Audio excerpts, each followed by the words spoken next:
Are you sure? Here's the 30-second lesson on what legends know. Never ask a bride why she's getting married. Don't wear a skirt on a windy day. Deodorant is not a shower. Don't sniff chili flakes. And don't forget, saving is not investing. Legends don't just save, they invest in mutual funds. Mutual fund investments are subject to market risks. Read all scheme-related documents carefully. Maharashtra's budget, presented by the state's finance minister Ajit Pawar Friday, perfectly fitted Prime Minister Narendra Modi's description of reveries. 1,500 rupees monthly cash allowance to every woman, waiver of electricity bills, free LPG cylinders, etc. etc. Remember what PM Modi had said about this? And I quote, "This reverie culture is very dangerous for the country's development.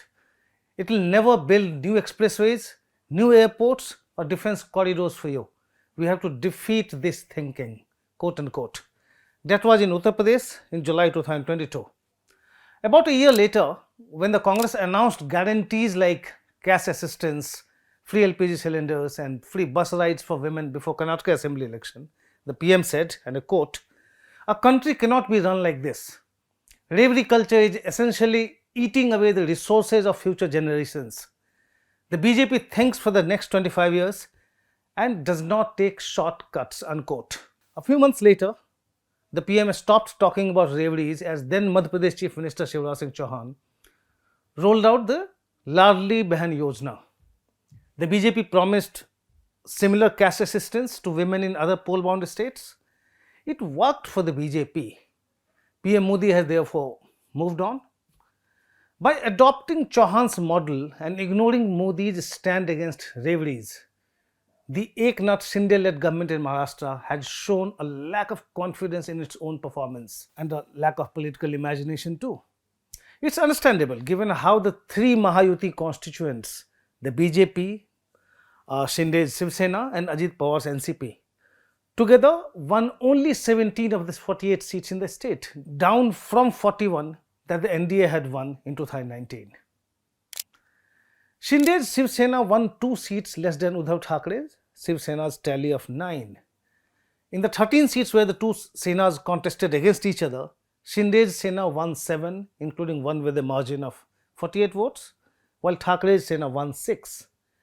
The Shinde camp might claim a draw, but the result was certainly a letdown for a leader who had walked away with 40 of 56 MLAs and 13 of 18 MPs of the United Sena. This was despite Modi's popularity, which typically swings a considerable chunk of voters in the NDA's favor in Lok Sabha elections. If Shinde was not embarrassed by his party's underwhelming performance, it's because his partners fared worse. The BJP dropped to 9 seats from 23 in the 2019 polls, and Ajit Pawar's NCP managed just 1 seat. The assembly elections in October will be a different ballgame altogether in the state. The Modi factor won't be strong enough to cushion or propel the Mahayuti in a significant way. The ruling coalition is on the back foot. However, there are still 3 months to go before elections. If the Shinde-led government is able to deliver on its budgetary promises the way Chauhan did in MP, the Mahayuti may fancy a turnaround in its prospects. Having said that, what's the motivation for BJP workers and leaders in the coming polls? How enthusiastically would they work to ensure a second term for Shinde? Would they also work like Modi's Hanuman, Chirag Paswan, like he did against Nitish Kumar in the last Bihar Assembly election? These are questions to think about. Maharashtra BJP Chief Chandrasekhar Bawankule recently hinted that the Mahayuti's CM candidate's place was still open. The BJP central leadership and alliance partners will take a decision on it, Bawankule said. Deputy Chief Minister Devendra Fadnavis' desire to quit the post and work full-fledged to strengthen the BJP ahead of the assembly election needs to be seen in this context. He had accepted a demotion and the deputy job ostensibly on a temporary basis and with the limited objective of politically finishing Uddhav Thackeray. The BJP was expected to regain and assert its primacy in the alliance after the Lok Sabha election. The former CM had certainly not bargained for a permanently diminished role with Eknath Shinde in the driver's seat. Yet, the Lok Sabha polls have created circumstances in which the BJP has no choice but to indulge Eknath Shinde and his ambitions. Manoj Jarange Patil-led Maratha reservation agitation cost the Mahayuti dearly in the Lok Sabha election and threatens to upset its assembly plans too. The BJP can't afford to be seen as undermining Shinde, a Maratha leader. Not that Shinde can swing Maratha voters. It did not really help Mahayuti's cause in the Marathwada region, that was the hotbed of reservation movement, where the opposition coalition, the MVA, won 7 of the 8 seats. Yet, the BJP has to go into the assembly polls with Shinde as its face. Unless the party can prop up another Maratha face and dare the Sena leader to quit the alliance, we know that will not happen.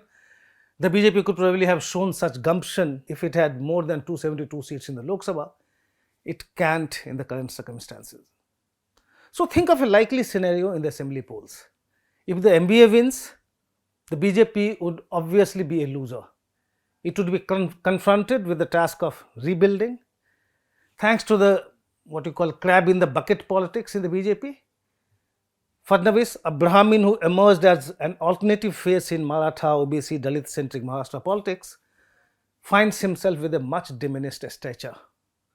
His tenure from 2014 to 2019 was marked by good governance, but it goes without saying that he also used his clout to sideline many leaders like Eknath Khadse and Vinod Tawde and Poonam Mahajan from among the younger generation. In 2019, the BJP's tally came down to 105 from 122 in the 2014 assembly polls, but the NDA had a comfortable majority.